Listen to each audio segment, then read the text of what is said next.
So, good evening, everyone, and very good morning to you, Dr. Contreras, and um, all the participants who probably have also joined from Mexico, and I guess. So, I'm very happy to welcome you all on behalf of the Department of Languages, School of Social Sciences and Languages, BIT Vellore, in today's webinar titled Nietzsche, Buddha, and the Aufklärung. Our distinguished speaker is Dr. Arturo Romero Contreras from the University of Puebla, Mexico. This session is being chaired by Dr. Shruti Jain from OP Jindal Global University. She is a very accomplished academician and deeply engaged in the research of Friedrich Nietzsche's reception in contemporary Indian thought system and also in Nietzsche's engagement with Indian philosophy. Professor Arturo's lecture finds time and again reception of Indian thought in West always appearing in new forms, and that makes a deeper engagement with East-West philosophical cultural exchanges very interesting and also very important. So today's evening could be a step in that direction. Looking forward to today's lecture by Professor Contreras. And before I hand over the session to Dr. Shruti Jain, I would like to introduce her briefly. Dr. Shruti Jain is a associate professor of German language, literature, and cultural studies at the Center for Foreign Languages, OP Jindal Global University. In her doctoral thesis, she examined the role that Indian thought played in Nietzsche's worldview and Nietzsche's reception by prominent Indian thinkers, both pre and post independence. Dr. Jain's areas of interest encompass literary theory, especially feminist literary theory, comparative religion and philosophy, language education, especially language education through art forms, and the study of Indo German cultural exchange. So, with that, I hand over the session to you, Shruti. Thank you so much, Arati, for your kind introduction. I hope everyone is able to hear me. Yes. All right, perfect. So I would like to extend a warm gratitude to the Department of Languages, School of Social Sciences and Languages, VIT Vellore, and especially to my friend and colleague, Dr. Arati Kumari, for inviting me to chair this very significant talk on Nietzsche, Buddha, and the Taoaufklärung that will be delivered by our very esteemed colleague, Dr. Arturo Romero Contreras.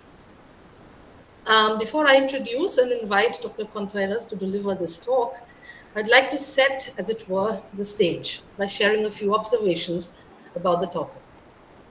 I'd like to open today's session with a reflection drawn from the verses of Rudyard Kipling, his ballad of East and West. Oh, East is East and West is West, and never the twain shall meet, till earth and sky stand presently at God's great judgment seat. There is neither East nor West, border nor breed nor birth, when two strong men stand face to face, though they come from the ends of the earth. When seen closely, these verses, you would agree with me, point towards the tensions between the East and the West, which were first articulated by Edward Said in his text Orientalism, and continue to be a vital part of post-colonial studies. The story of the East and West has clearly not been the story of two equally strong men standing face to face. It is hence imperative to bring into account the various historical, socio-economic, political, and cultural factors, the power dynamics, the oppression, while looking at the dialogue between East and West today. But these verses, ironically, also preempt a world that we live in today, where the lines between the East and the West are increasingly blurred. We live in a world which is characterized by cultural cross-pollination, intercultural interpenetrations, or as Chris Manjapra more aptly put it, we live in an age of entanglements. where cross-migratory movements have caused certain mixing of cultures and cultural artifacts have been displaced from their original contexts and have gained a whole new different meaning. I came across a book, an interesting book by Thorsten Pattberg and the title of the book was The Euro Tao. In fact, in which he writes about the branding of Taoist and Buddhist symbols in the West. Among others, he gives the example of IKEA having once advertised a Buddha toilet seat. I've myself often wondered what the Buddha would have thought if he knew that his statues would be kept in Indian restaurants, adorned by cheap artificial potted plants with flashy golden flowers and Chinese New Year lanterns and huge Asian elephant statues made of brass. Shunyata, perhaps. We all know about yoga, but did we know that there exists a form called beer yoga, where practitioners did physical exercises holding and drinking a bottle of beer? Well, although we might laugh at such cultural phenomena, they do raise questions about authenticity and ethics. Peter Sloterdijk, in his book called Euro-Taoism, critiques such fetishizing and commercializing of cultural imports, and above all, forces the reader to contemplate ways to implement the original idea of enlightenment. What does it today mean to exit from one's own self-inflicted maturity? Nietzsche, by turning towards Asia, did initiate a project of self-critique and a displacement of the sacred into the realm of the secular. But would Nietzsche be happy with such cultural manifestations we see around us today that have lost meaning and the power of encouraging us to reinvent ourselves? Have we not again arrived at a nihilistic dead end? The story of Germany's reception of India in the 18th and the 19th centuries, as many of us already know, has been divided into two phases. A romantic phase full of euphoria and Indomania. And the second one is a critical phase that sees an internal resistance to the Indomania of the Romantics. This can be demonstrated with the help of the examples of Humboldt and Hegel. Whereas Humboldt, in his two lectures on the Bhagavad Gita at the Royal Prussian Academy of Sciences, Berlin, highlighted it as a work worthy of recognition and study, rich in philosophical ideas and divinely inspired and sublime, Hegel dismissed it as tedious. India, according to Hegel, could only play a role as a childlike phase in the development of the spirit in his teleological system of philosophy. Nietzsche, who lived and philosophized in the latter half of the 19th century, demonstrates a mix of these two attitudes towards India and Asia. Like most of the other philosophers before him, Nietzsche too had no first-hand knowledge of India. His knowledge was primarily textual. A look at Thomas Brobger's detailed account of texts Nietzsche read in his lifetime is a good source in this regard. Nietzsche was not interested in assimilating other cultures. His interest in other cultures stemmed from what Billy Moria calls a self-destruction of sorts. Nietzsche was no doubt trying to better understand another tradition, but his sole purpose of this exercise was to perceive one's own limitations through the eyes of the other. And indeed, Nietzsche uses Hindu and Buddhist tenets and practices to wage his battle against Christianity, against idealism, against Western metaphysics, and against dogmatism. And yet, his is not a downright favorable analysis of Hinduism and Buddhism. There are some aspects of the Indian thought that he acknowledges, certain others that he contemplates upon, and still others that he vehemently critiques and cancels out after initial acknowledgement. And that is why Brett W. Davis calls Nietzsche's approach towards Buddhism a Zebraic reading of it, in which he sees both stripes, the stripe of Nietzsche as an advocate of Bodhisattva, and the stripe of Nietzsche as the anti-Buddha. I'd like to call Nietzsche's method of analysis a suspended selection. Yes, it seems ambivalent, but so it is. And this resonates, I think, according to me, with the idea of him being a thinker on stage, as Sloterdijk calls him, constantly improvising and critically re-evaluating himself. Nietzsche's approach of transcultural thinking was based strictly on the premise of suspended selection. However, as we see, it did not materialize, or maybe not in our day-to-day lives today. Rather, in our globalized world, we modern beings have converted the privilege of freedom of selection into a fetish for products driven by commercialization, be it the fetish for technology or for culture, and have yet again reached a nihilistic dead end. To discuss these and many other issues, we have amongst us Dr. Arturo Romero Contreras, professor and researcher at the chair of Department of Philosophy, School of Philosophy and Letters, University of Puebla, Mexico. Dr. Contreras is a distinguished philosopher with expertise in metaphysics, German idealism, and contemporary French thought. He obtained his PhD in philosophy at the Free University of Berlin and has contributed significantly to philosophical discourse with his book Die Gegenwart anders denken, Zeit, Raum und Logik nach dem Ende der Philosophie, that was published in 2018 by J.B. Metzler. Dr. Contreras, I'm so glad to have made your acquaintance. The floor is all yours, and we eagerly await your insights. Thank you. Well, thank you very much for the invitation and above all for the presentation. I could just leave. And thank you. Well, that's basically what I'm going to talk about. Just gave like general lines.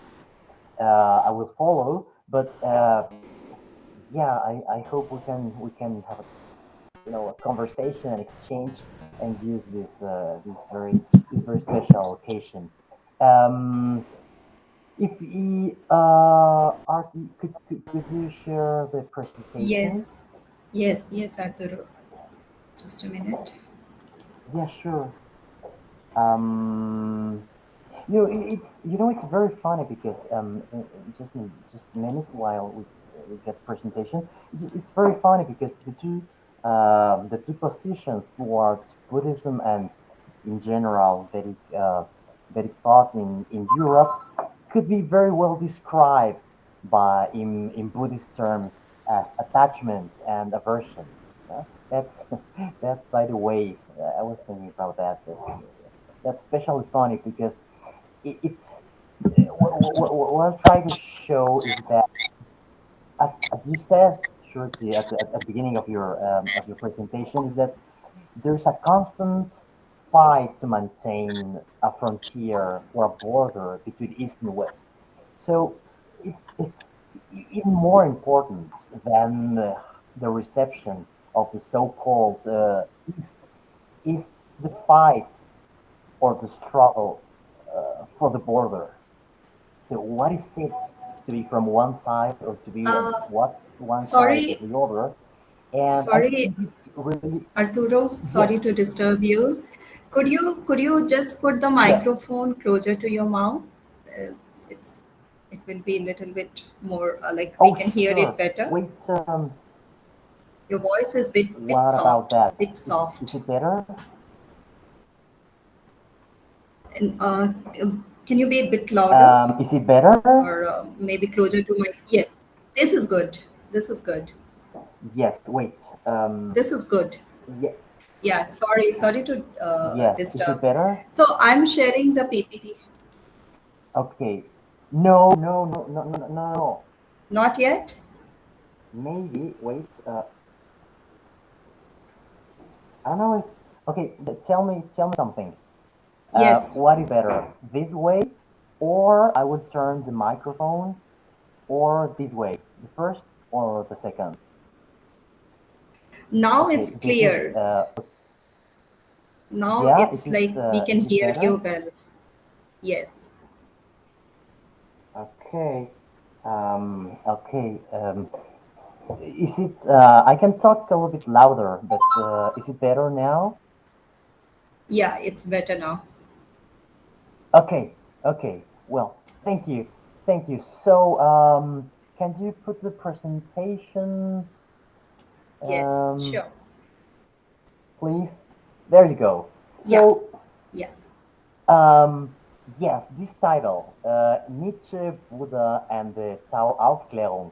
Taoaufklärung is it's a name in German, but it is actually inspired by Peter Sloterdijk, which Shruti was talking about, and actually some modification of the original title of Sloterdijk's book, which is uh,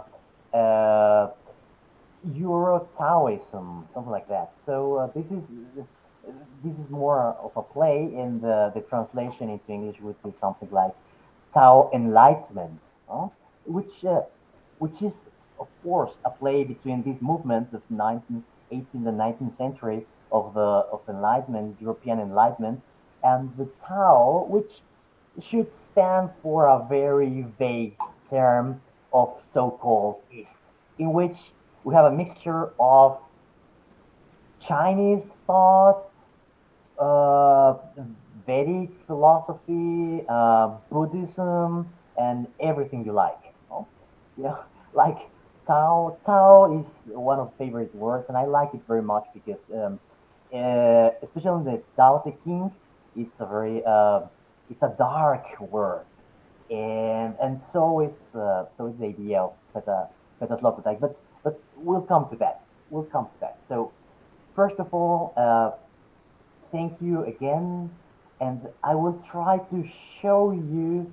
Um, I would like to share with you some ideas about the reception of Buddhism in Germany, and it will be something like a path, and I want to show you the contradictory reception, but also what it comes into play because basically the so-called East serves more as a mirror of the West, and it's associated with a very specific word, and that is nihilism.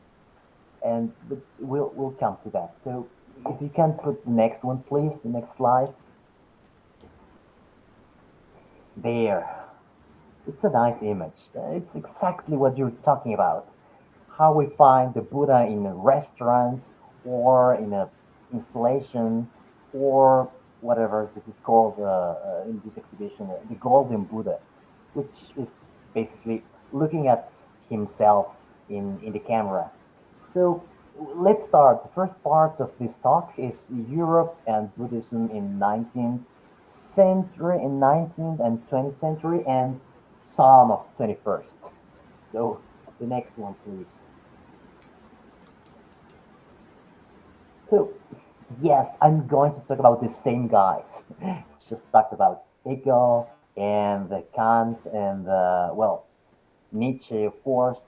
So the first, the, the first thing is this is going to be like a collection of quotes about these big German names to show you the reception of Indian thoughts in general. So let's start something very far away, and we'll come there. This is an excerpt. This is actually the beginning of the science of logic. The science of logic is the most, I would say, it's like the most important book of Hegel. We all, or maybe we have heard about the phenomenology of spirit, but the science of logic is the foundation, is the metaphysical foundation of the Hegelian system. So this is very important because this first statement is going to settle or try to settle the question about what is the West and what is the East. So it starts being Sein, being pure being without any further determination is pure indeterminateness and emptiness. Pure being and pure nothing are therefore the same. We will not explain this because maybe Hegel understood it, but let's just say something. Hegel is a philosopher concerned with knowledge. And to be concerned with knowledge is to be a European. That's like, I would say that's the self-apprehension, the understanding of the European is that if you are to be called one, if you are to be called an enlightened person, then you have to show it in the form of knowledge. And what is knowledge? Determination. And what is determination? A collection of concepts in which things appear as different and as rich in so far we talk about them.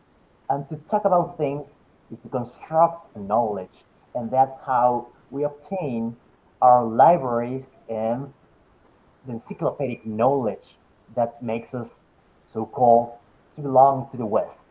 So pure being, what is the question of philosophy? Being, why there is being and not nothing, what exists, how do we grasp existence? And Hegel is telling us, okay, to do that, to do philosophy is to make concepts and to gain concepts about the nature of things for thought. But if you start with very general conceptions like being or spirit, and you want to speak about the absolute in such an immediate manner, then that's emptiness. And this is precisely what Hegel thinks about Indian thought. It's pure emptiness because there is no determination. So, in a way, and that's what I will try to show, or what I want to show, is that there is some sort of gerontology in Europe. What is gerontology? Well, it comes from all people, geronton, and a science of aging. There is an idea in the West that, or at least in German philosophy, that Europe is a time of maturity, and the East is the time of being a child. So human history is a history of growing old. So in the end, it will be the story of getting old and learning how to die. And learning how to die is nihilism, and this is precisely the problem. It's a philosophy, or the West is thinking about getting old and losing the forces, and it's in that precise moment in which it feels uh, the forces escaping his body or its body, that it turns its eyes to the east. So this is that's a quotation from the Science of Logic, and the other, the one under Hegel's picture, says the nothing, which the Buddhists make the universal principle. That's right. Hegel would say that's right. There is something universal in Indian thought, but something you have to, just a small note. Um, Something we have to be aware of is the fact that neither Hegel nor Kant nor Schopenhauer have any idea of differences in Indian thought. There is no, that's relatively new knowledge to make differences between schools of thought in India, or to distinguish between the first periods of Vedic philosophy and then its elaboration, further elaboration in the Upanishads, and in the yoga philosophy and the Buddhism and Theravada and Mahayana. There's nothing like that. They just have like a big bag, which is called East, and they really don't care much about it. Even Indian philosophy will be mixed with Chinese Buddhism and uh, Buddhist thought in Japan. They were not aware of that very much, but it will be something mixed. And the whole idea is nothingness is the main concept of the East. And we know the concept of shunyata, but the whole point is that they are not getting, they really don't take the time, and they don't have the knowledge and the humility to take the time to understand such a complicated concept and dependent arisal, and the very basic things we know about the conception of the void in at least in Buddhism. But Hegel knows that there is something And this is going to be repeated by Schopenhauer. This is going to be the thesis of Nietzsche. And this is going to be also the idea of Zizek. We'll talk something about, we'll say something about him. But the whole idea is that the East represents nothingness. So the nothing which the Buddhists make the universal principle, as well as the final aim and goal of everything, is the same abstraction. That is, being as nothingness. And this is how philosophy starts, but it's just the first lines of philosophy. Real philosophy has to end in absolute spirit. So India would be like the first page of the Hegelian system, according to Hegel. Artie, please, the next. Yes. Thank you. Now we come to this funny guy. Um, yeah, he had a nice hair. He's Schopenhauer. And why I chose this guy? Because he decided to be Hegel's enemy. He developed, or he sought to develop, a philosophy that would be the counterpoint and the absolute refutation of Hegelian philosophy. He even decided, and this is, I mean, this is a myth, maybe, that he decided to put his class at the same hour of Hegel's. And of course, Hegel's classes were full, and he had nobody, or two or one student, one or two students. Nonetheless, he said something exactly, or I mean, he said the same that Hegel, but the difference is not his interpretation of Indian philosophy, but the position, because he embraces nothingness. He embraces abstraction, and he embraces everything that Hegel hated.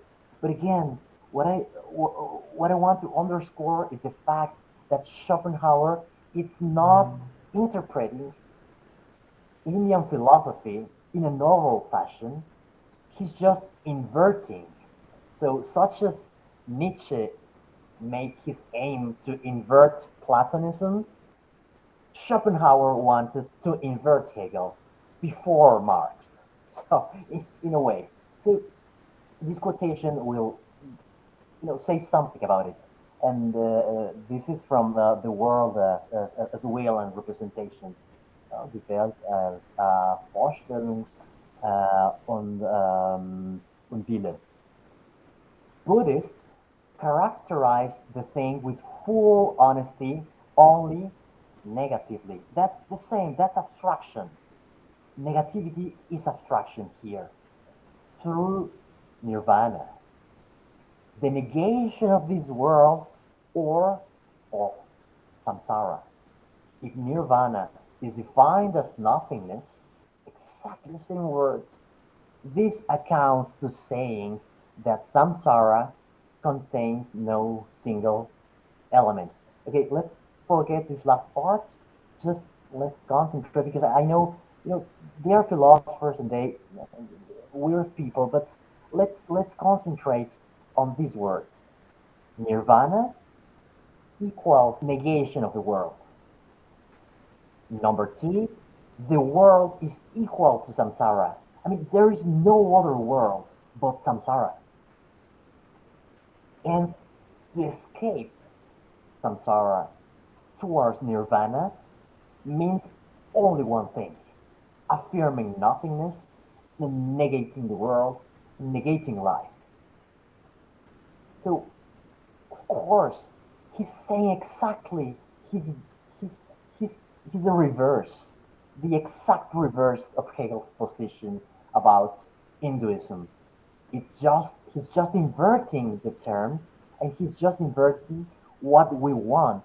He's not saying there is a different possibility of relating to life and to death and to pain. He's saying, no, no, no, it's exactly as Hegel says. But what Hegel despises is what we should love, and that's abstraction. So the next one, please. I think I hope I'm not being so very abstract. I've tried to land things as more as I can.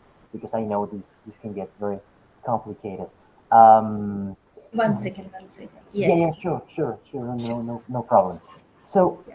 here, the name of this, the opus magnum of Schopenhauer is the world as will and representation. What is will?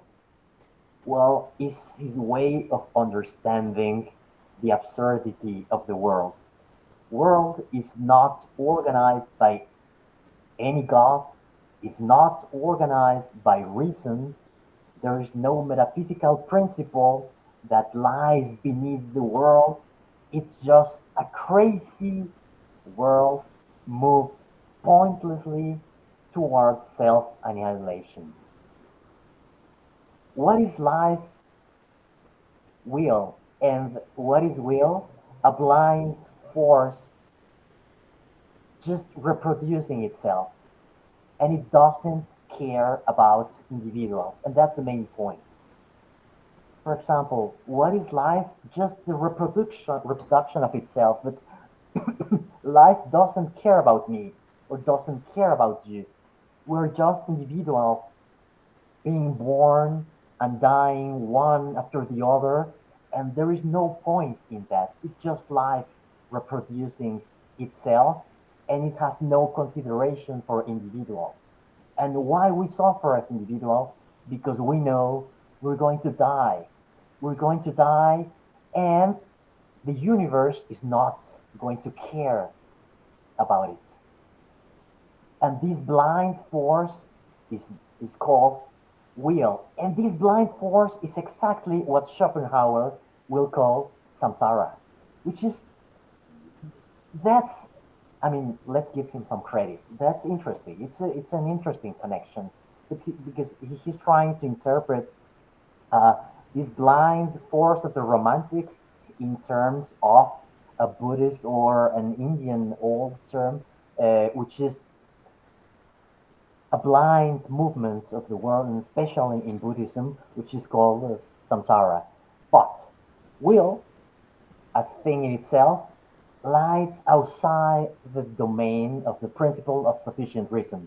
That means the world has no reason to be, and it has no goal, no aim, and no rational structure whatsoever. That's called representation. But representation will be the name, will be the German name, Vorstellung, for Maya, for illusion, and for lies. So for Schopenhauer, we just make philosophy to lie to ourselves. And we're not facing the reality of the world, which is blind will, and it's eventually death, facing death. So what can we do facing death? Well, it says uh, will is outside the principle of sufficient reason. It's absolutely groundless. It's free from all multiplicity.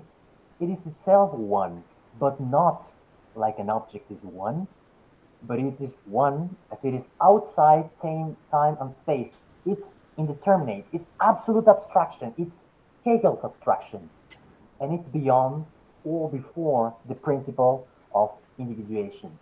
So next, please.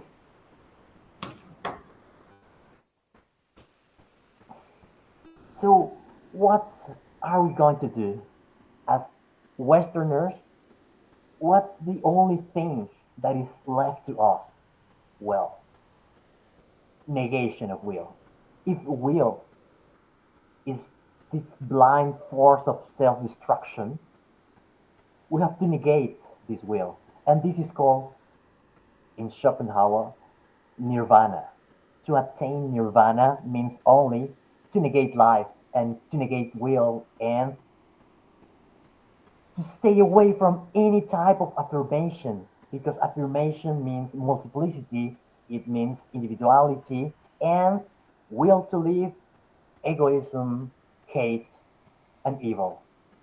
On the other side, and it's a very dualistic, it's a very, this is one of the things that I was talking about. There is, as you know, there is not only a will to separate the West from the East, but also samsara from nirvana, affirmation from negation, and it's eventually a very pessimistic view of the world, in which you have to deny what what pushes you to our life, which is desire. So the only way to be enlightened, so to speak, for Schopenhauer, means to negate the will to live. So you could ask at this moment if it's not better to commit suicide. And I don't know why Schopenhauer, well, he talks about that, but that's not the point. He still somehow clinging to life and trying to say, well, let's not hate life, let's negate life, and but how can you live negating life? And this is not. I want you to pay attention to something. This is not a personal decision. Is, so to speak, the totality of the West, the European spirit, smelling death and decadence, and hating life, hating his or her European life. So next one, Artie, please.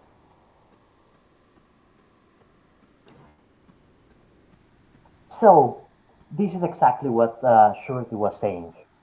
Nietzsche is very ambiguous regarding Buddhism, because he says, and his ambiguity, actually, his ambiguity towards Indian thought stems from his ambiguity towards his teacher, and his teacher was Schopenhauer.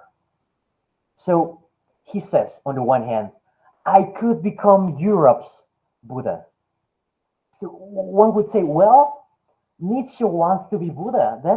That's quite interesting, because he's speaking. The two of the names of his big books is one of them is the Antichrist. So he has decided that there's no hope in Christianity. There is no hope for the West in clinging on to Christianity. So where should we look? In which direction should an exhausted people, in which direction we should look at? And he's saying, well, maybe to the east, maybe to the east. And he says, I could become Europe's Buddha. But then he adds, but it won't be the opposite of the Indian one. So this could seem like an oxymoron. I want to be Buddha, but against Buddha. I want to be Buddha, being the anti-Buddha. And isn't that what he's doing exactly with the Antichrist? He wants to be Christ. He wants to be the new Christ of Europe, being the Antichrist. So he's repeating the same position with Christianity. I want to be Christ in the form of the Antichrist, and I want to be Buddha in the form of the anti-Buddha. So he could have written the anti-Buddha, because the Antichrist would be like his response to Hegel, and the anti-Buddha would be his response to Schopenhauer. But let's go a little bit deeper into this contradictory position. Next one, please. And this is a very very nice quote. Well, there you have Richard Gere meditating, or so he says. Um, Precisely here, and this is a quotation. What you see in parentheses is the standard quotation of Nietzsche. Kritische sämtliche what Ausgabe? I don't know. I don't remember. But there you have it. And this is how you can find the exact quotation. If you if you want the exact pages, I can give to you later. But this is a quotation from Nietzsche. Precisely here, and he's talking about Buddhism. Precisely here, I saw the biggest danger of humanity, its most sublime temptation and seduction. Kritische Studienausgabe, thank you. Look at this. we are being tempted by Buddhism. That's our temptation as the so-called West. Where to? That's what we're talking about when you're empty. And emptiness is not something, so to speak, announced by East. It's precisely Europe, the nihilist Europe. So where to? Into nothingness. Exactly here, I saw the beginning of, sorry, it's off the end. The beginning of the end. Stagnation, paralyzing tiredness, directing will against life. The last disease being softly and melancholically announced as the uncanniest symptom of what European culture has become, as its deviation to a new Buddhism. So, if for a moment we thought that Buddhism would be the alternative to Christianity, he says right away that the new corruption and the new risk and the new temptation is precisely Buddha. But he wants to be the European Buddha. So, how are we to understand this? You know, this captures very precisely the situation of the West, in which he's obliged and forced to look towards Buddhism because there is something of a seduction, but at the same time, there is an absolute reaction of aversion, some sort of hate, and some sort of feeling that becoming a Buddhist would represent precisely the death of the West, even in Nietzsche. So, next one, please.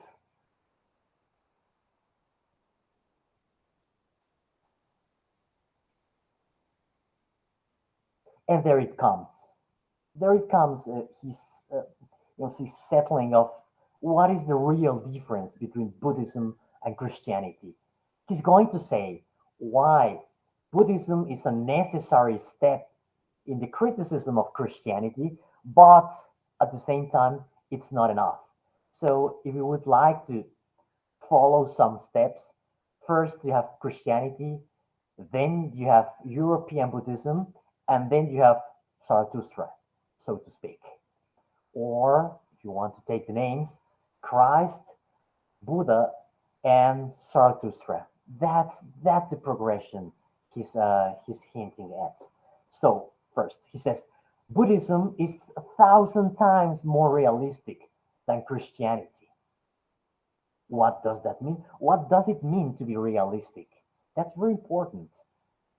It has the legacy of the objective and of, of brave posing problems in the body, not in the mind. He says somewhere else, different to Descartes, which is a French and Christian philosopher. The question is not I think, but I suffer. The proof of my existence is not thought, but it's pain and it's suffering. And the reality of existence is suffering. And that's something Nietzsche agrees upon. So, Buddhism is 1,000 times more realistic than Christianity. It has the legacy of objectively and bravely posing problems in the body, and it comes from a philosophical movement that lasted hundreds of years. And the concept of God was already dismissed when Buddhism appeared, when it arrived. Buddhism is the only positive religion. It doesn't say anymore struggle against sin, but struggle against suffering. It has, and this differentiates deeply from Christianity, it has left behind the self deception of moral concepts. We don't lie to us anymore in Buddhism. It is, as I say, beyond good and evil. So it's funny. It's really peculiar to say that Buddhism is beyond good and evil. evil, and it's the most realistic religion because it's his life as it is. And what's the difference? Uh, when compared to Christianity, that Buddhism sees life as it is, and Christianity sees life as it should be. And morality is not about being. Morality is how things should be. And politics is a branch of ethics, and you might remember this close relationship present in Aristotle between between politics and ethics. They are part of the same thing, and being or living. I admit. Okay, now, uh, living with the others means that you have to behave in such and such a way, and that's morality. And morality points always towards the development of something that is not present. You either develop some virtues or you develop a better state. That's the question of Plato in the Republic. What's the best? What's the best state? What's an ideal state? And that's the question of Aristotle, which is the best way to govern ourselves. And that's the constant question, not only of the West, but overall in the world with there is thought. We think always about what is the best form of living together, but that form is also a form of how it should be and not how life is in itself. The next one, please.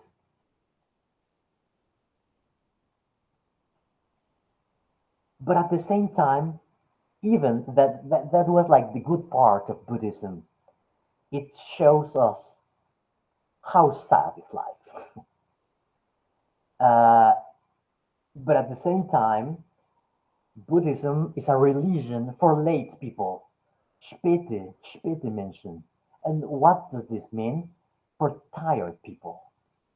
It seems to be also a religion for the elderly. When you are tired of life, when everything hurts, when your body aches, and you don't have the strength anymore to be a lion, as we will see. So, Buddhism is a religion for late people that are too sensitive to pain. And, and again, I want you to think about it. He's not speaking so much about India.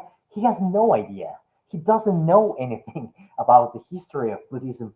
He's saying that in Europe, Buddhism is being received because we are late people, and I mean, Western people, we are late people, and we Europeans are too sensitive to pain. But at the same time, he says that Europe is still not mature for it, and that's funny because that's the key word we're going to be turning around: maturity. For Hegel, India was never mature, and we are mature only as Europeans and as enlightened people. But on the contrary, for Nietzsche, Europe is not mature enough, it's not reif for Buddhism, and he's in a way inverting in which direction we should go because we come we go from childhood to adulthood, and Nietzsche will try to reverse the thing. So how do we become again children? But we'll come to that. And that's nice because Christianity also cherishes childhood, and in the Bible, in the New Testament, the reign of God is full of children and not of old people. But we'll try to see if Hegel, if Nietzsche's correction to Buddhism is not Christianity itself. But okay, let's come back. Buddhism is a religion for the conclusion and tiredness of civilization. Christianity still has not faced this. I mean, it's not mature enough to see the truth of life. Europe being the synonym of Christianity. Next one, please. So I'm sorry. This is a terrible slide. There's a lot of text. Um, but I put in bold in, it's a little bit bolder, I think. Some words I underscore. So, which what's the relationship for Nietzsche between Buddha and Europe? First of all, he's a doctor. And we have to understand this. He's not seeking anymore the truth of the universe or the truth, I don't know, of the absolute, as it could be the case still in Hegel or in Schelling or Fichte. He says, no, the real question is not that I think, but that I suffer. And Europe is not thinking anymore, it's suffering. Europe is suffering. And what is this suffering? The West is sick. And that's the main, that's diagnosis of uh, of Nietzsche. The West is sick. And what's the name of the disease? Nihilism. So nothingness. We are sick with nothingness. Or the real problem of being sick is that we're not sick of anything, but of existence. Existence has become the disease in itself. Because really, there is nothing happening to us. There is nothing, and this is the word, the key word, nothing is happening to us anymore. And that's also interesting because there was a moment, the pinnacle of Western philosophy should be Hegel and it should be Kant and the so-called German classical philosophy or German idealism. And for them, the key word and the most important word is human action, praxis. There is nothing but human praxis. But what Nietzsche is saying is that this praxis is sick, and this praxis is just a symptom of being sick, of nihilism. And there is something that Sloterdijk will call absolute mobilization. What is absolute mobilization? This crazy capitalistic production of goods, this empowering of, and this production of machines and producing more cars and more speed and potency. We are growing and growing states. We have production, and the whole point is Steigerung. It's a German word, which we call something like potentiation, constant potentiation. But at the same time, this potentiation leaves us more and more sick and even more empty. So it's a false praxis, and that's what Nietzsche is saying. The West, in this absolute mobilization, is nothing but expressing his state of sickness. And nihilism is the recognition of the hard truth of life. And this truth is that life is suffering and life is tragedy. So the question is not if we should constantly increase our force. The question is why. Because Nietzsche is going to say, let's do the same. There is nothing but will, and let's desire, and let's, so to speak, direct will towards will. So we have a potentiation of will. That's capitalism, but there is a difference for Nietzsche. The West is seeking, potentiation because it aspires to justice. It aspires to some other world. It has some end. And for Nietzsche, the disease consists in having ends. So let's cut all ideas of how the world should be, and let's just desire. Let's desire crazily. So let's give up on knowledge and let us will and desire deliver us from the pain of existence. And at this point, he doesn't seem so far from the Four Noble Truths of Buddhism. And let's recall them very quickly.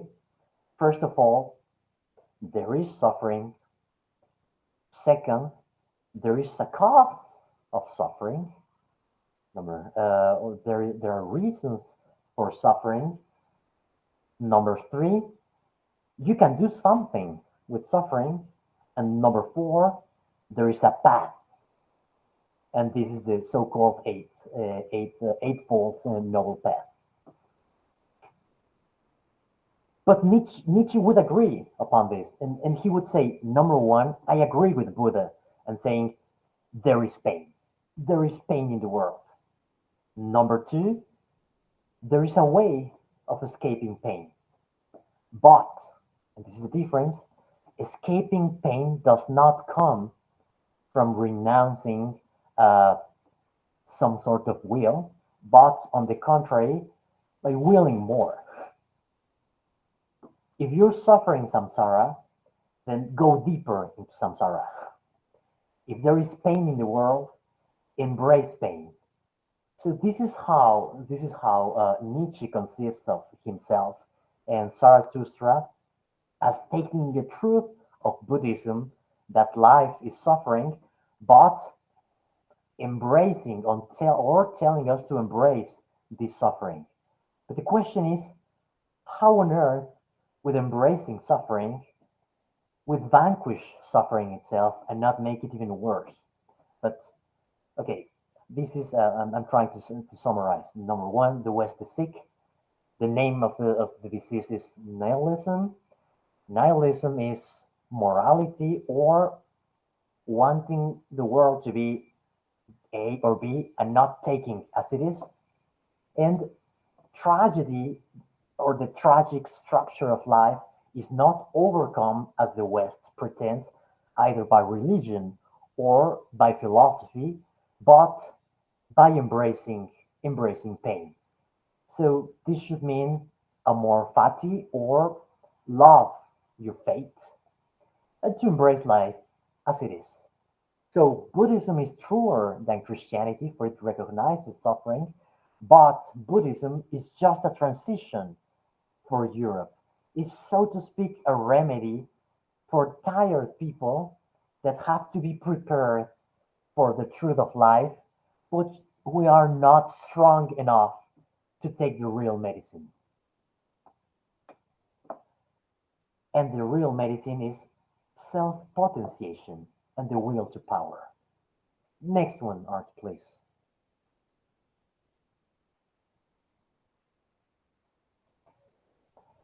So, for Nietzsche, the nirvana would amount to die, because nirvana, as he learned it from his teacher Schopenhauer, means negation of life. And exactly as he learned it from Hegel, negation of life is abstraction and negation of knowledge. But Nietzsche will say the problem is not that we have to escape samsara into nirvana. Samsara is nirvana, so to speak. Samsara is the real nirvana.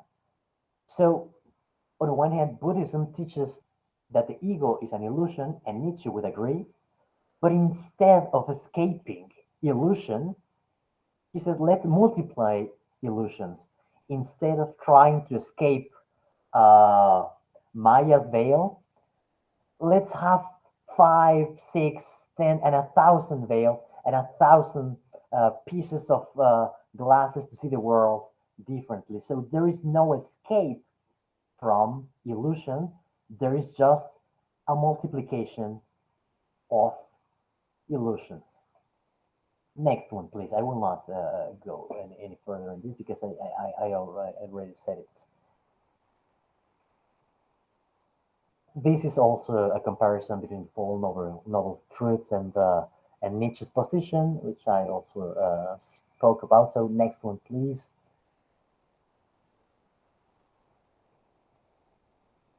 So just very quickly, Zizek's Buddha. It's it's not that I think that his position is particularly interesting regarding Buddhism. It is in other respects, and uh, I acquaint that, but I take him as symptomatic because he has not changed a centimeter his position towards Buddhism as compared to Nietzsche, to Schopenhauer, and to Hegel. It's not only German thought, it's also part of so called continental philosophy, receiving Buddhism in this ambivalent way, either as the salvation of the West or as condemnation, either as finally finding a way to direct our spirits and our efforts on the one hand, or on the contrary, as the biggest temptation. And Zizek starts this is a passage from Less Than Nothing, Hegel and the Shadow of Dialectical Materialism, and he shows in this very question the big temptation. One of the only schools of thought that fully accepts the inexistence of the big other, let me say something about that, is Buddhism. Is the solution then to be found in Buddhist ethics? Look at the parallelism between him and Nietzsche. He's saying Buddhism accepts the inexistence of the big other. Big other is the name for law and this imposed law and somehow morality. And that's exactly what Nietzsche was saying. Buddhism is the only religion that doesn't need sin and guilt. It's a realist philosophy because it says that there is no I and there is no ego, but just a flow, a constant flow, and that would seem to be very consistent with psychoanalysis. And let me say, Zizek, for those of you who are not acquainted with his figure, is a Slovenian philosopher formed in Lacanian psychoanalysis and very close to some theses of Marx and Hegel. But this is the temptation, and he's saying that it seems like Buddhism is escapatory or is the way out of the conundrums and the dead ends, the alleys of the West. Does not Buddhism lead us to the traverse of fantasy? Doesn't matter. Is one of the favorite words of psychoanalysis. That's what you go for psychoanalysis, to go out of the fantasy, which very much reminds us of Maya, of going beyond Maya, overcoming the illusions on which our desires are based, and confronting the void. Look again, it's again nothingness. Buddhism was associated with nothingness in Hegel, with nothingness in Schopenhauer, with nothingness in Buddhism, and with the void, which is another form of nothingness in Zizek.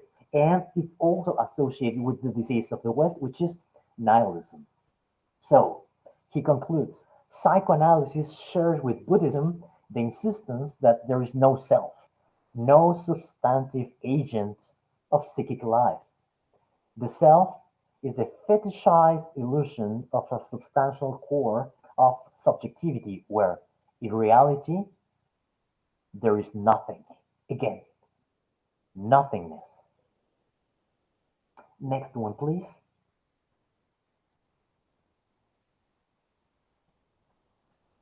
But, and here comes the but, exactly as Nietzsche, it seems like, and it teaches us that, but in the end, and that's the conclusion, but this is the funny thing, because for Nietzsche, the solution is not Christianity, but ancient Greek tragedy, and for Zizek, it will be Christianity.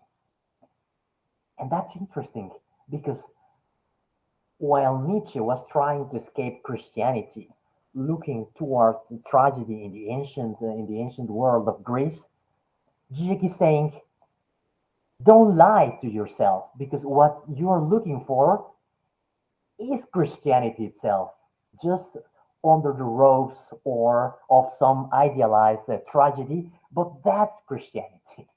But that set apart. I will read this quotation, which is also from Less Than Nothing.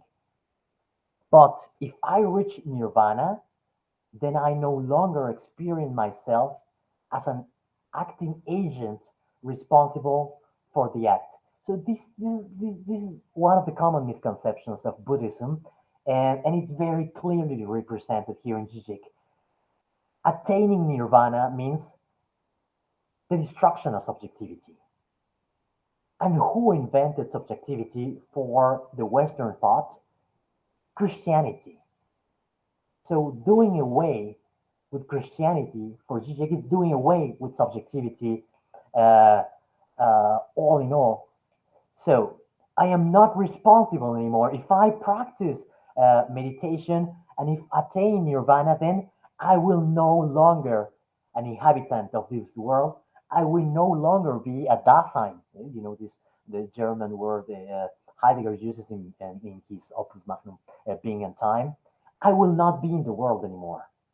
So when I try to kill someone of you, it's really not me, but the sword itself that does the killing. He, the killer or the murderer, has no desire to do harm because it has no desire whatsoever. And this is a quotation of, uh, of a Japanese philosopher who popularized Zen Buddhism in the West, who is Suzuki.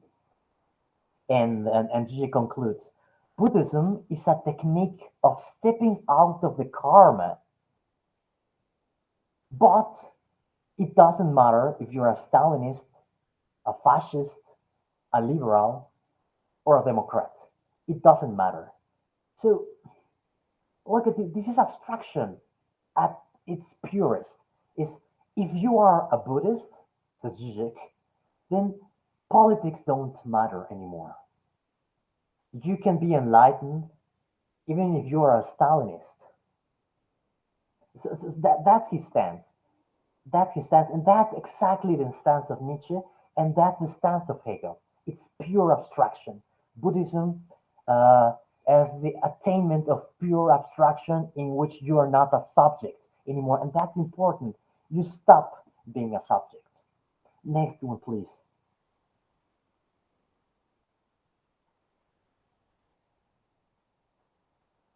So, what is the West? The subject. All the things around can be named in different forms, but only Christianity is the truth of subjectivity because only Europeans, and that's Zizek's position, even if not declared explicitly, only Europe represents subjectivity as such. Outside, there is either a pre-Hegelian, a pre-Kantian world, or the dissolution of subjectivity. Um, Look, this is exactly what Schopenhauer was saying. The real choice for humanity in the West is either knowledge or will, or to put it in more contemporary terms, akin to psychoanalysis, either we seek to know or we desire.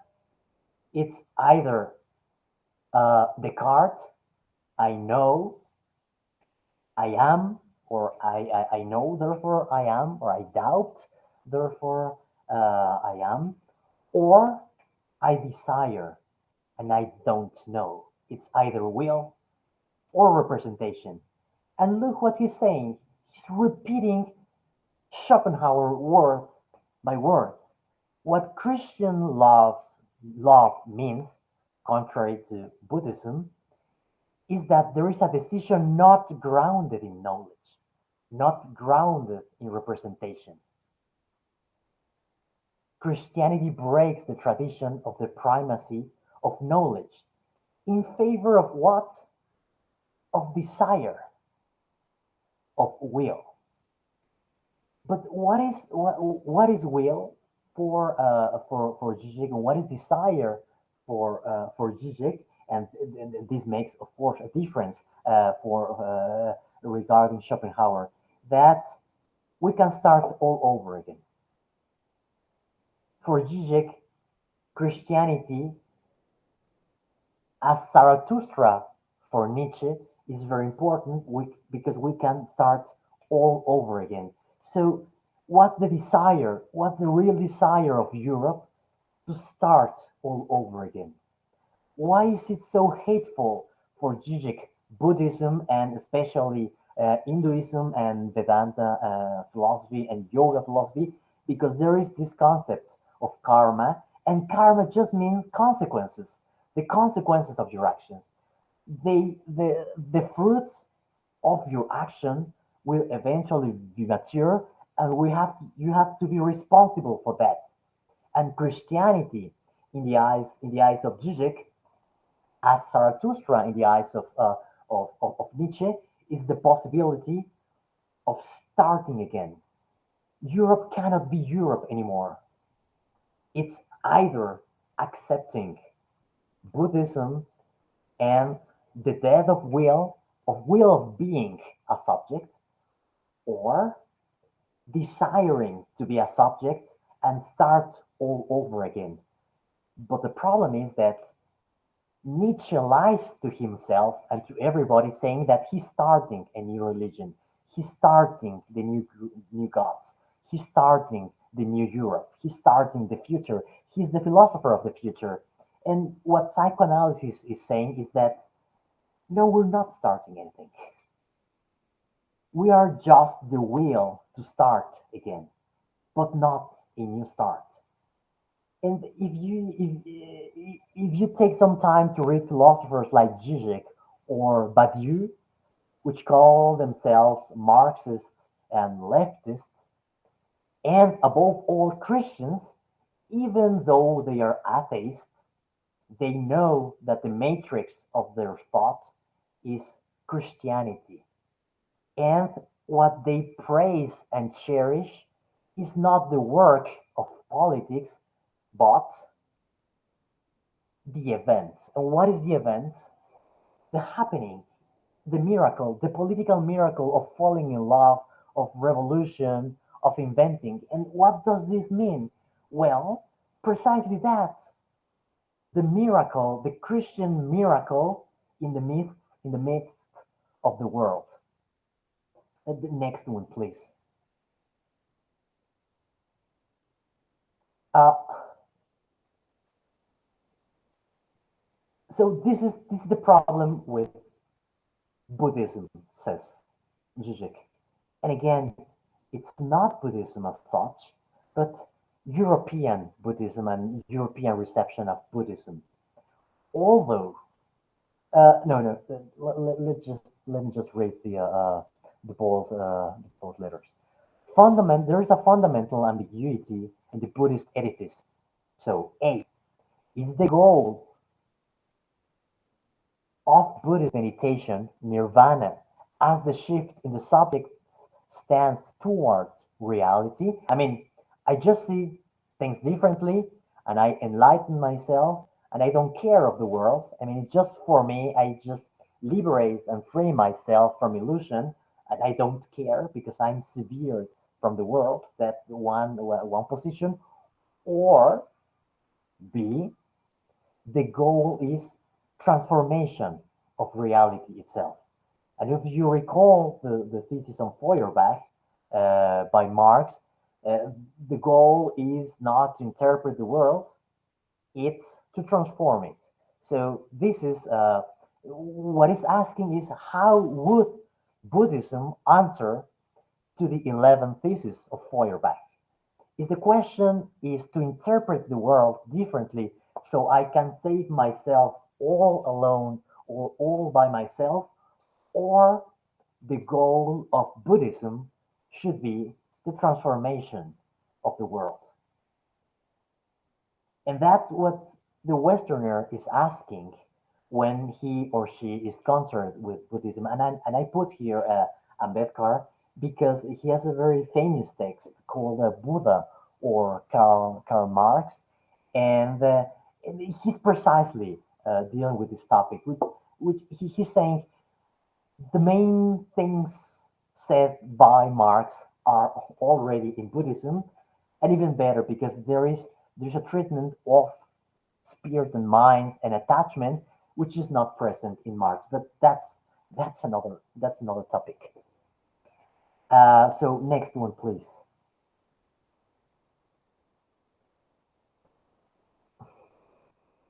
Next one. This is more Zizek and more no. Next one.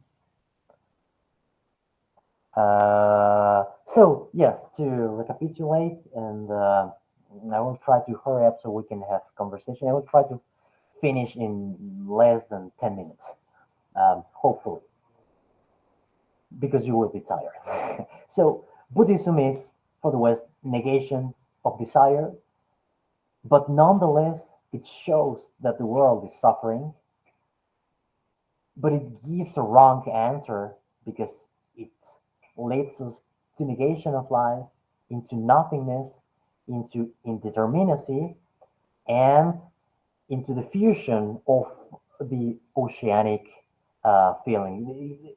Also, this is the case not only in Schopenhauer, who had no idea of differences in Indian traditions of thought.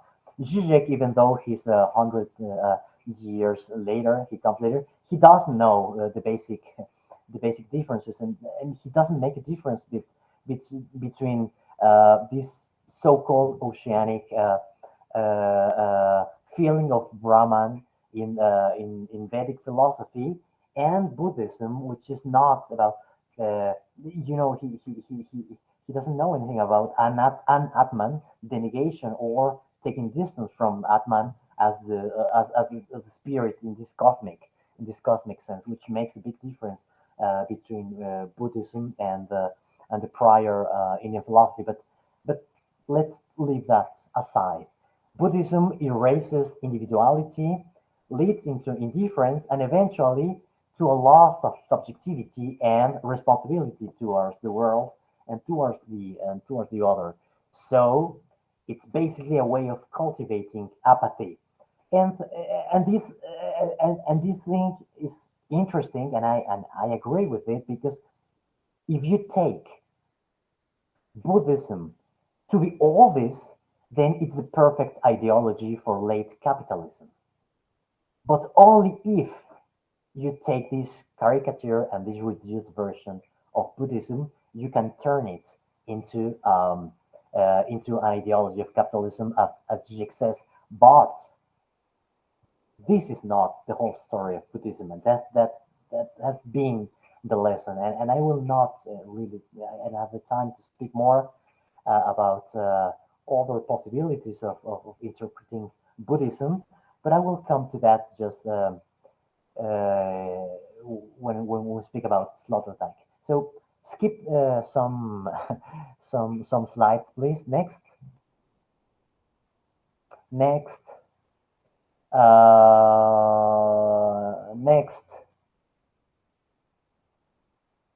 Next. So number two, no, sorry, just one before. It's not going to take so long. No, I promise. This is supposed to be a very short part. So European philosophy as gerontology, and I didn't put that but it should say also, and as thanatology.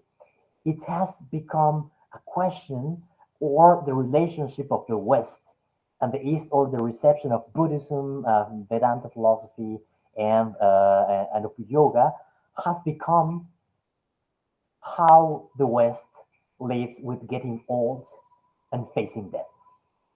So philosophy has become a gerontology and a thanatology, and that explains, and that's a way of saying why death was such an important concept not only in Hegel and Nietzsche, but especially in contemporary philosophy like Heidegger. So next one, please.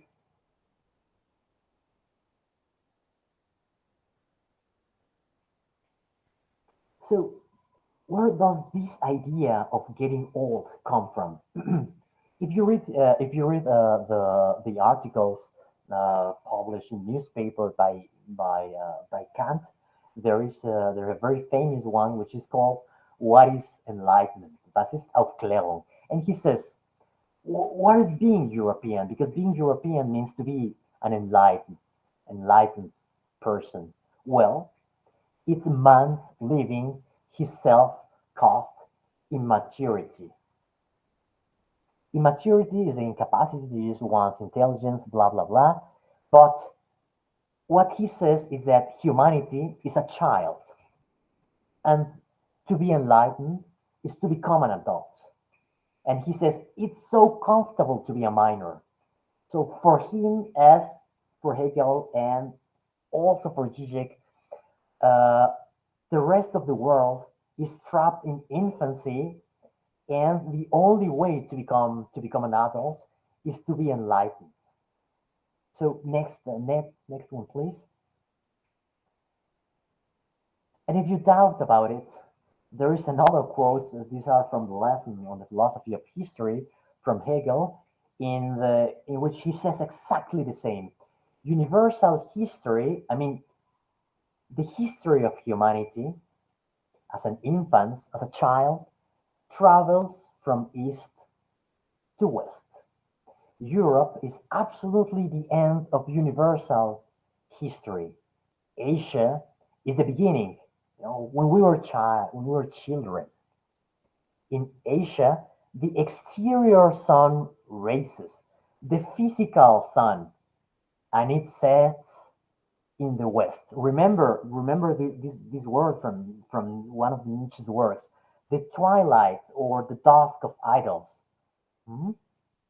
And remember also the word, it doesn't matter if you don't know, but in German, west means Abendland, or the land of where the sun sets. Hmm? But it sets in the west. But it's here in the West, in Europe, and especially in Germany, where the inner sun of consciousness races expanding everywhere and with more intense brightness.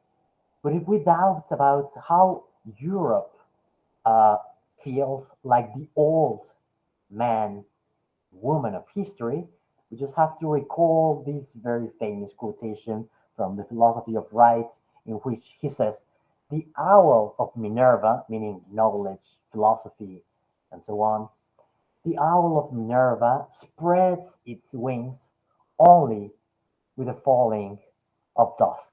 That means philosophy is just possible at night, not during the day. During the day, we have history, we have action, we have the East. But we are the late people, says Hegel, Spätmenschen, living at the twilight of the idols, the Götzendämmerung, and only at night is that we realize what we were doing and we have knowledge. So next one, please. Also, Schiller, who wrote his letters on the aesthetic education of man, says, and he's quoting Kant in this, Kant's system, uh, regarding Kant's system, philosophers only disagree, whilst mankind, they were, they always agreed upon the important thing. But they will appear, if stripped of their technical shape, these ideas of mankind will appear as a verdict of reason pronounced from time immemorial by common consent, and as facts of the moral instinct which nature, in her wisdom has given to man in order to serve as guide and teacher only till his enlightened intelligence gives him maturity. So nature will teach us until we are grown ups. He's also considering humanity as the history of one single individual going from childhood to elderly. And next one, please.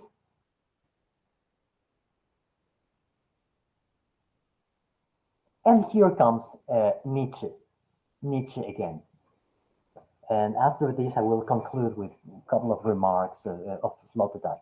But there is a part in the Thus Spoke Zarathustra, in which, very famous also, in which Nietzsche speaks about three transformations of the spirit, which should represent the stages of or the intended transformations of human spirit, according to Nietzsche. So first we have, well, the quotation goes as follows: three metamorphoses of the spirit do I designate to you: how the spirit became a camel, the camel a lion, and the lion at last a child. So overcoming nihilism is not aging, but on the contrary, drinking again from the fountain of youth, becoming a child again. But pay attention to this. It's also, in a way, going back to the East, where everything started. But this is Christianity. To start time again, to break time in two, means also to become a child. For the reign of heaven will be for children. But anyway, the three transformations are, first of all, being a camel. And what camel represents? Knowledge. What is the heaviest thing, you heroes? Asked the load-bearing spirit. And he says, I will rejoice in my strength. The more and the heaviest my thing, my knowledge, then the strongest I am. To feed on the acorns and grass of knowledge means to be heavy like a camel, and to carry such a heavy load that you will eventually perish under that. And that's Hegel. That's Hegel. That's absolute knowledge, and that's spirit. Being a camel, a slow animal carrying everything on his back. The second transformation is the lion. Here, the spirit became a lion. And he doesn't say anymore, he doesn't obey when he listens, thou shalt, you should do that. And what's the answer of the lion? No. He says, I will, I want, it's me. But the lion cannot construct. He's just devouring and destroying everything. It's just like the representation of how do we philosophize with a hammer. We destroy everything, and the lion just affirms his capacity of destroying but negating the world. It's pretty much like the ascetic in the phenomenology of spirit of Hegel. But but what's the third transformation? To become a child, in which knowledge is vanquished and desire becomes productive. And that is in play, and that's being a child. Innocence is a child. And forgetfulness, a new beginning. Pay attention. This is what Gigi was saying about Christianity, that you can start anew, a new beginning, a game, a self rolling wheel, a first movement, a holy yes, I. For the game of creating, my brethren, there is needed a holy yes into life. And that's the topic of German philosophy in the 20th century. Heidegger says we need a new beginning. So the question was not Buddhism, it was not India, it was being old and not knowing how to start again and not willing to take care and to be responsible with what has been done by Europe and start all over again, not wanting to be Europe anymore. So next one, please, and let's go to Sloterdijk to conclude. And in this absolute mobilization, or Euro Taoism, which is the name in English, Euro Taoism, Taoismus in German, he says something very funny because he's very ironic and he's very Nietzschean in this respect. He says the Euro Tao that can be said is not the true Euro Tao, etc. Those are mimicking the first words of the Tao Te Ching. He says the Tao that can be expressed or said or shown, it's not the real or authentic Tao. But he's being ironic and using the Tao, but at the same time he's being very serious because he's saying this mystery, the Tao is a mysterious word, and Tao represents this complex and ambivalent relationship that we have towards the East. Your Taoism, he says, is the renaissance of antiquity in modernity. And look, we don't have to become Buddhists for this to happen because we are already discussing Buddhism. Doesn't matter if it's done in a very, well, it does matter, but even if we do it in such a superficial manner as Schopenhauer or even Zizek, there is a renaissance from the 19th century onwards of Indian philosophy and also of Chinese and Japanese Zen appropriations of Buddhism, but also of Taoism and Confucianism. But there is a question. There is a question, and we have to recognize that antiquity and Eastern antiquity is already present in our philosophical consideration, and that's a renaissance.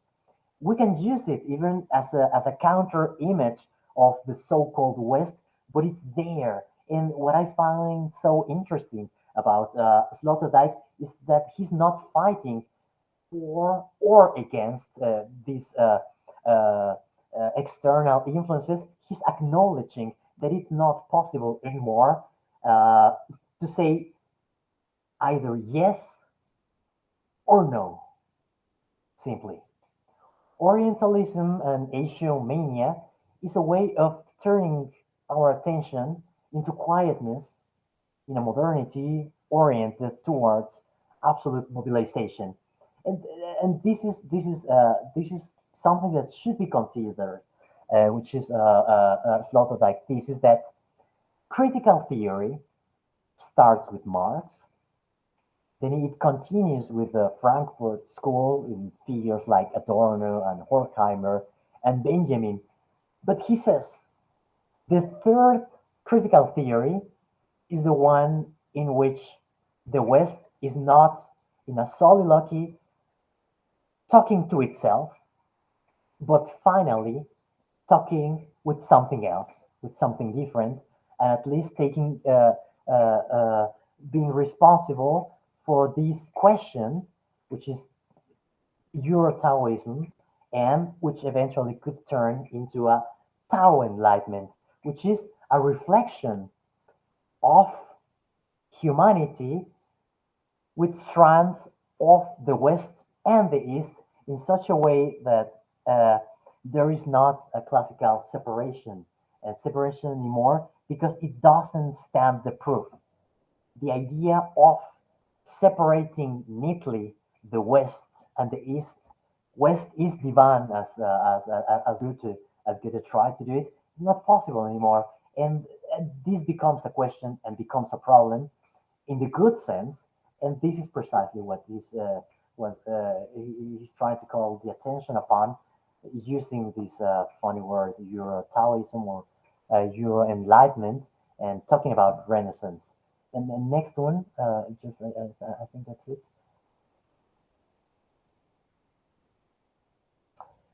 So yes, my final remark should be the aversion against Buddhism, but also the acritical passion for Buddhism stems from a clear-cut distinction between, on the one hand, the East and the West, and second hand, between spirit and nature. Because Kant said, and this is why Rosenzweig cherishes him so much, and which is a Christian stance in a way, is that spirit is seen as a miracle in the midst of phenomena. The subject is seen like an invention against the backdrop of nature, and Europe conceives of itself as the emergence of a subjectivity against the backdrop of history understood as nature. So, of course, it would be to approach Buddhism such as it is understood by many, should tantamount to a sacrifice of subjectivity. But again, this relies only on the opposition between nature or cosmos and subjectivity on the one hand, and between East and West on the other side. So, as Shruti said, lines are more blurred, and we need a different approach to borders in general, such as they have come into play in the late history of the relationships between East and West, as at least seen from these guys of the West, and especially in Germany. But thank you very much. I hope it was not very tiring, and I was more or less clear. Now, I would love to hear some of your comments. Thank you very much. Thank you so much, Dr. Contreras. It was not at all tiring. In fact, the fact that you took your time and you went over points again and again, it made, in fact, for the listener easy to understand and comprehend your line of thought. You started with, let me try and summarize the various points that you raised. You began with the reception of Buddhism, Europe and Buddhism, the 19th and 20th century. We started by looking at Hegel and his insistence on knowledge as pure being, how it was important that how important encyclopedic knowledge was, and also that we were not, they were actually looking at something more concrete, something that had a goal, something that we were striving towards. So there was a certain teleology involved in that. Kind of striving for knowledge. Action was very important. Progress was important. And that was then also, you call it, well, gerontology, and you connected towards the end with Europe's Buddhism, and you say, well, that's how the initial idea, and that's how Europe saw itself at this point, because there was a child, there was a stage of human history, and all philosophers, and you demonstrated it towards the end, they actually see themselves as progress from childhood to adulthood, and then obviously towards aging. You also then went on to talk about how Europe misunderstood Buddhism in many ways, how distanced it was from Buddhism as it was being practiced in India or in Asia, even during those times. So it's very interesting how you then also explained all the points there. The East represents nothingness, you said. You also talked about how Schopenhauer, in fact, it was very interesting, to see how they were actually a mutual dissent between philosophers, and they just wanted to basically, score a number over the other, and just therefore said things that that the other was saying. So that was interesting. The inversion of Hegelianism in Schopenhauer, I never saw it that way, but yes, it's interesting, and especially the interesting anecdote of students going to Hegel and not to Schopenhauer. It was very interesting. Then we also went on to Nietzsche, I found it very interesting how you, throughout your analysis, have shown that Nietzsche has not really distanced himself from Kant, Hegel, and in fact, Schopenhauer's critique also comes because he was already insisting on a certain, well, a certain Hegelianism or a Kantianism. So enlightenment, the project of enlightenment actually never leaves Nietzsche, so to say. And that's very interesting. And of course, Buddhism, how Buddhism comes into play. You also mentioned it very, very simply and very interestingly, where you said for Nietzsche, Buddhism's place is, so to say, as a transition. And that to the European Buddhism, you said, isn't it? And you said, well, it's for him, it's the logic of Christ, then the Buddha, and then Zarathustra. And that's why I think you also showed in the end the three metamorphoses from the text of Zarathustra. So it made complete sense to me. We went on then to the idea of how he actually then also did not distance himself from Christianity. That's also very interesting. So in spite of the ambivalent reactions and the expressions that he uses for Buddhism, Christianity. In fact, Christianity is very clear that he's vehemently criticizing Christianity, the logic of sin, the logic of guilt, which he sees absent in Buddhism, and that's precisely why he calls it realistic, and the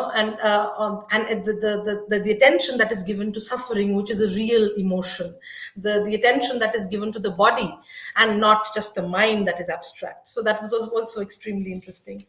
You see Nietzsche and then the reception of Zizek in the same line of order, which is very interesting.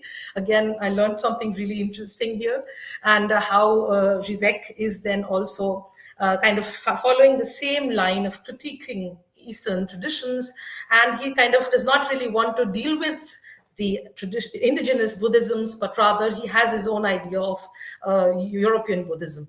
And then you went in the end to Sloterdijk, who has been actually, he's kind of been he's been to Asia himself on spiritual pilgrimages, we know. And for him, the East does exist as the East, that he's got a very authentic approach to the East. And, in fact, in his in the book, when I was reading it, I thought his idea of kinesis, so cynicism and what is it called? Kinesis, kinetic.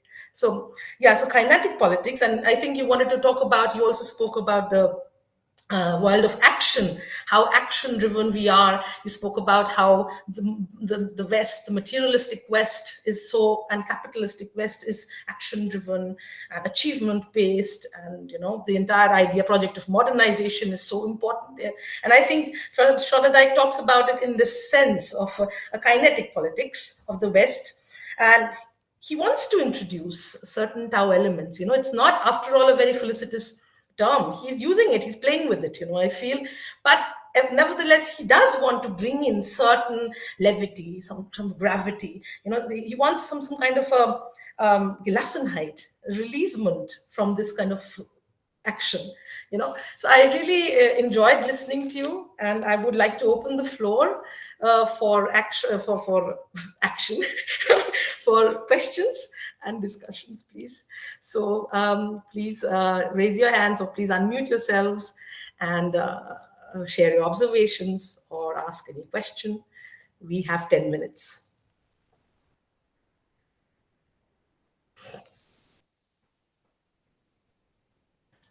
Yes, Jan Helge, please.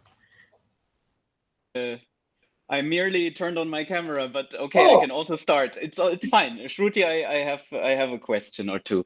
Thank you so much, Professor Romero, for your talk. I really enjoyed it. I think that I also agree with most of your basic tenets. I just want to point something out, maybe for the people in the audience that are not so familiar with Zizek or also the other works of Sloterdijk.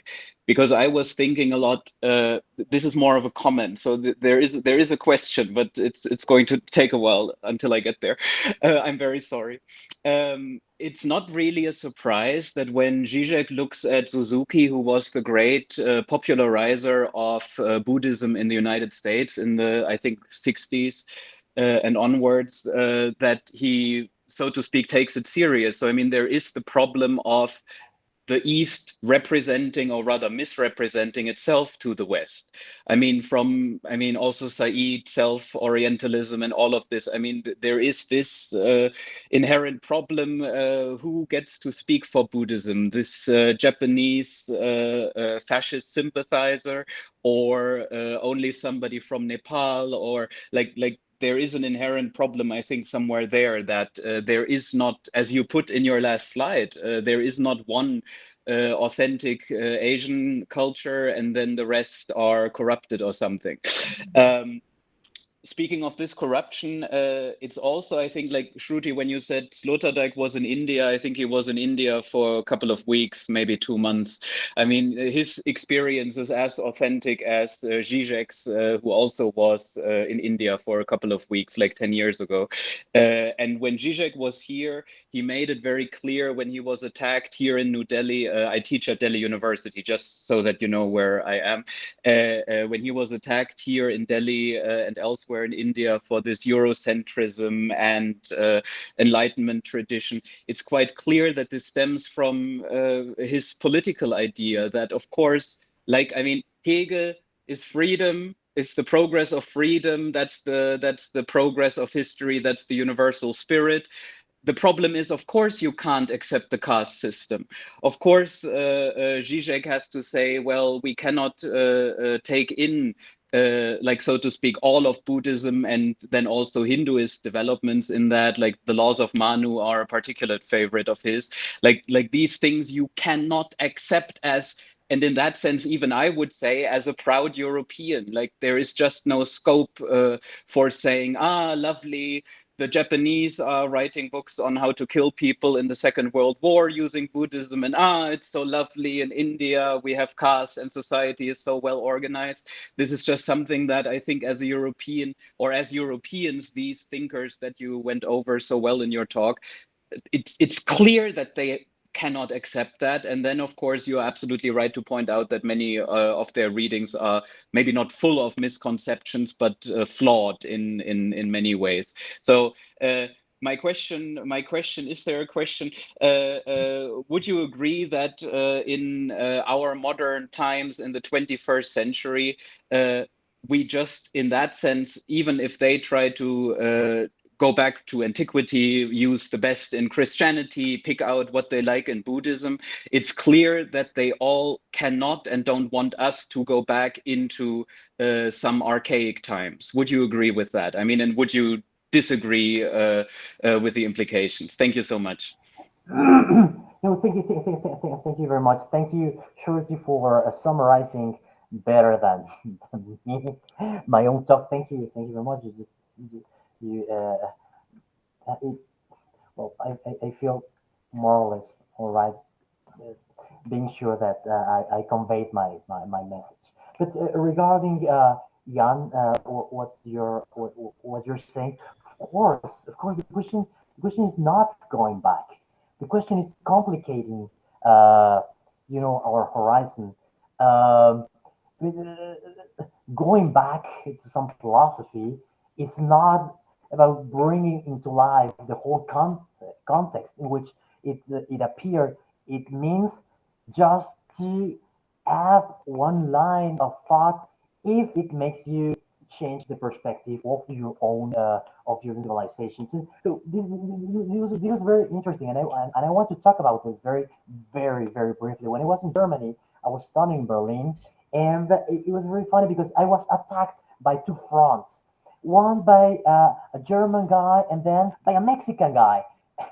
And when I was studying German idealism and German classical philosophy, and they asked me what would you like to have you after your PhD, and they said like and this is the idea of the DADF.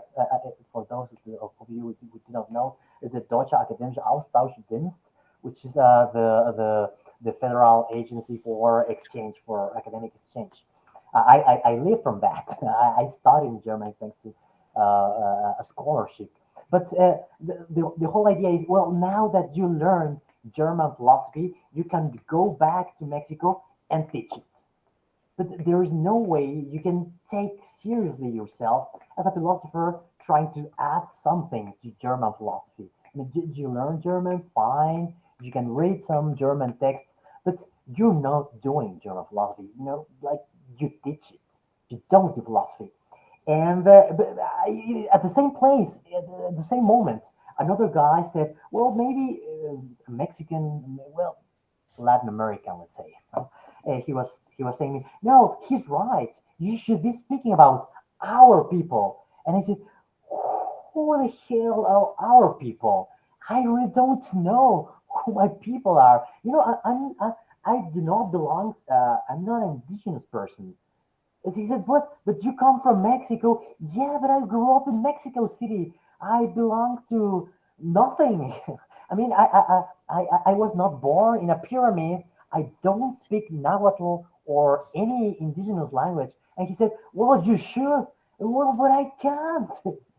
I mean, for me, it's so artificial to speak about Aztecs than to speak about Indian philosophy or German philosophy, because they are not languages that I learned.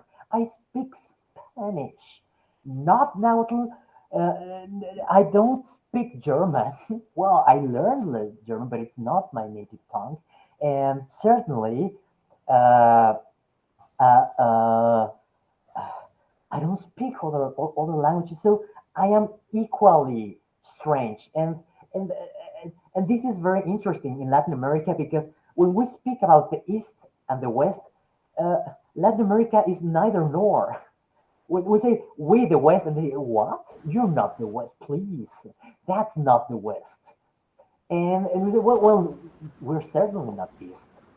So that happens also in Hegel when he's speaking about the world. He says, well, this is East and West, and there's an extension and migration of the West into the United States.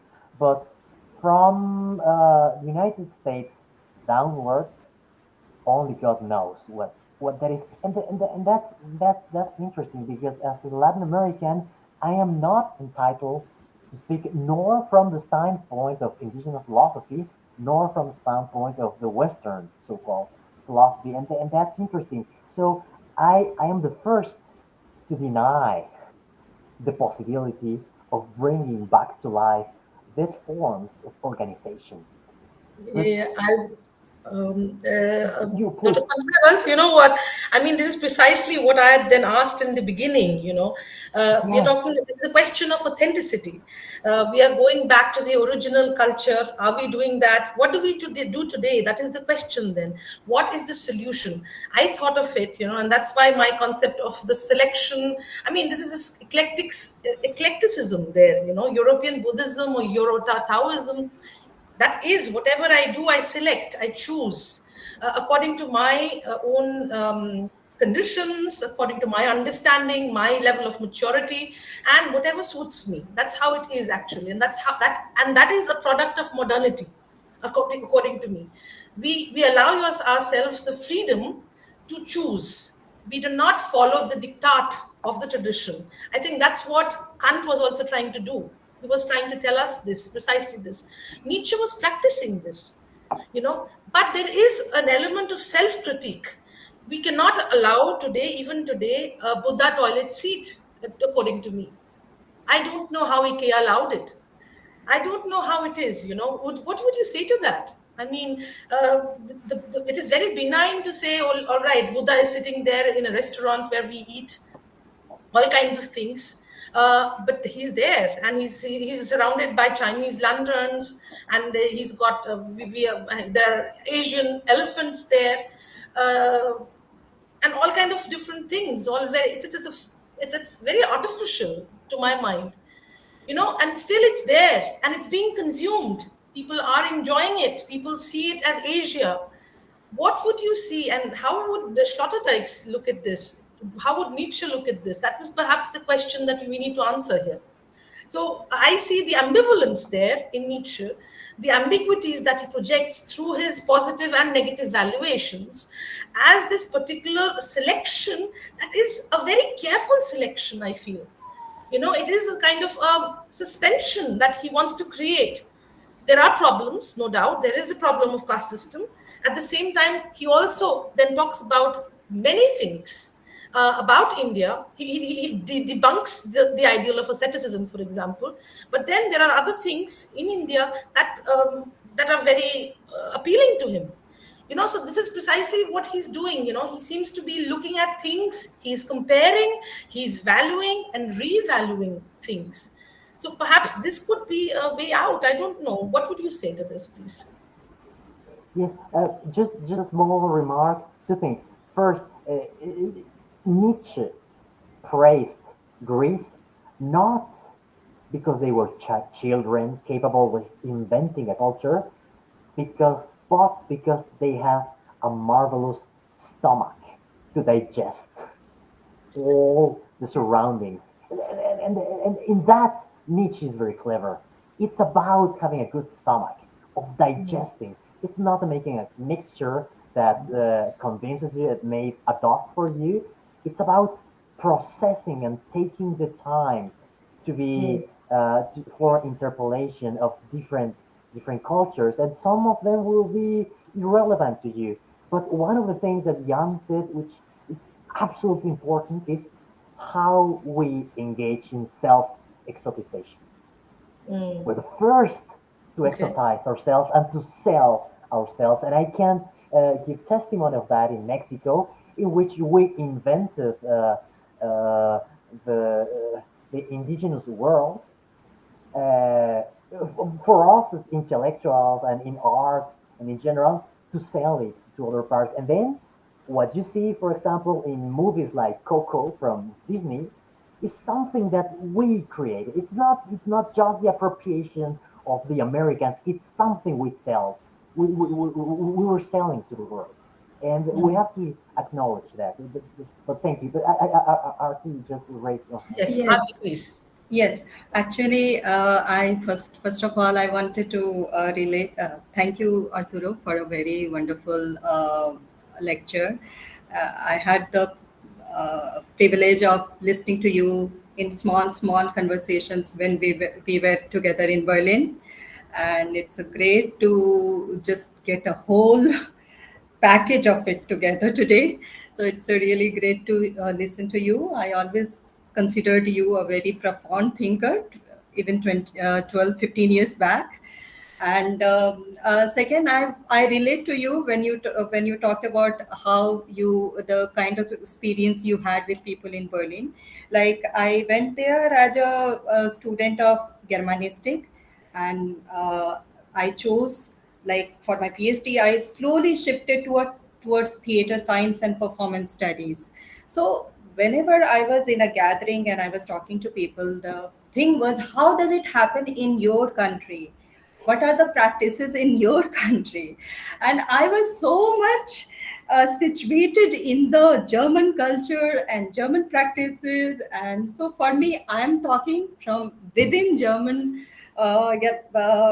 cultural context that I have studied year after year, and I'm going to talk about it. And I'm not going to talk about India, and I'm not going to talk about India and do intercultural or whatever that kind of study. So that was my position when I was there. And the second thing is, like, the few observations I have made could be question, could be observation. First, like, you have been talking about this, no, that negate the will to live. No, there was something that you talked about. And then you said why not to why did not Nietzsche talked about suicide, like, no, but then you say that for him it was not about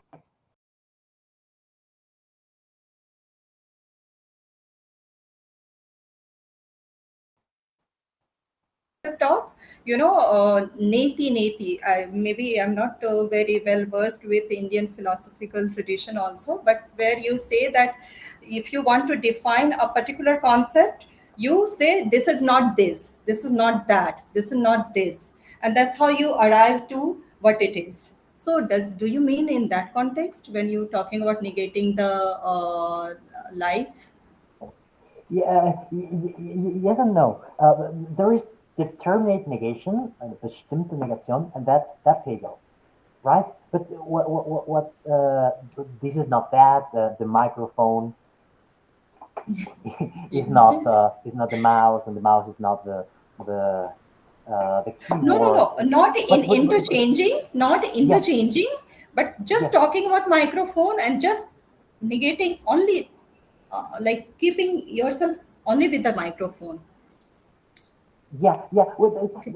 there is a very superficial criticism of Nietzsche against Hegel, which is affirmation.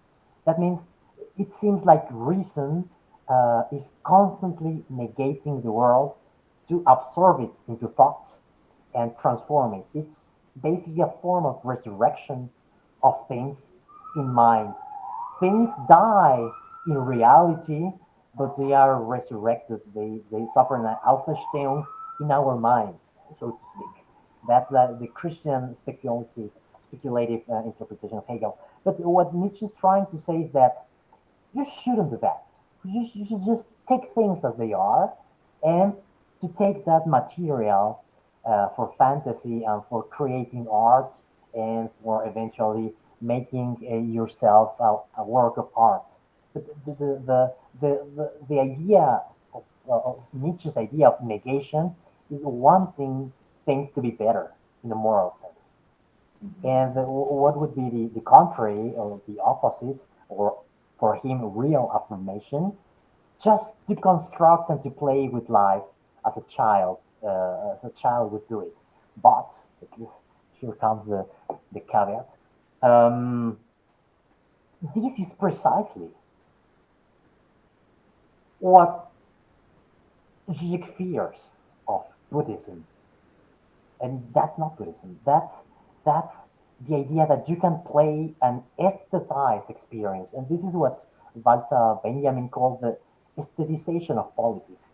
The moment in which it doesn't matter anymore what's the moral implication of politics, but how beautiful or how magnificent that can be. So the idea for him of affirmation would be the suspension of moral in favor of creativity and fantasy and imagination and Einbildungskraft. On the contrary, for him, negation would be the idea that we can improve morally or ethically. Is it Y- so more or less clear? Yes. Yeah, I had another, like, we don't have much time left now. We are No, running it's out of all, time. Yeah. no, we've So, crossed by 10 minutes already. yes, we have. So maybe we can just communicate with you personally through email or something, Arturo, if we have any more questions. So, because, or Yes, anybody. I think, yes. No, and I don't know, maybe another time it doesn't have to be an event like this, but I would love to talk more with you. I find it not interesting is a horrible word. No, I find it amazing being able to talk to you because this is precisely what's interesting. These things may be very hard to talk with some other Mexicans, but then suddenly you find someone in the world which you can talk about this, and that's what happened with Artie. And after 10 years of not seeing ourselves and not speaking a single word, uh, she's Yes. very close to me, very close Yes. because of these Yes. sympathies, just to say with Goethe, affinities, and that they don't have anything to do with being Germany or being Mexican. It just happened, and these affinities is is experience of thought of interpolation, I think. and that works for thought and Yes. for friendship also. Yes. Yeah, I do agree. And hopefully we will have more exchanges in future, and we will Please, I'm sure we yes, have please. a lot to learn and blur the boundaries more and more. So now, on behalf of the Department of Language, um, School of Social Sciences and Languages, VIT Vellore, I would like to thank you all for being here. Thanks to Arturo for the Oh, wonderful thank you. Really, presentation thank you. and taking time off, getting up early in the morning and making it for this, and Shruti for sharing it, Thank you. and for your involvement in during the session, and to all the participants, Jan Helge Weidemann, Madhu Sani, Professor Dengle, and many more. I few of them I know personally, and so thanks a lot to all of you. And also, I would like to extend my thanks to VIT management for letting us organize this webinar. So thanks a lot, and so we can formally finish the webinar now. Thank you very much. Thank you. Thank you. Thank you. Thank Thank you you. very Thank you. much. Thank you. Thank Thank you you. very much, and big hugs from Mexico. Yeah. Thank you. Que tengo un buen día. Muchas gracias. Adiós. Muchas gracias. Hasta luego. Gusto en conocerte. Gracias. All right. Bye bye. Bye. Bye. Thank you. So how do I disconnect?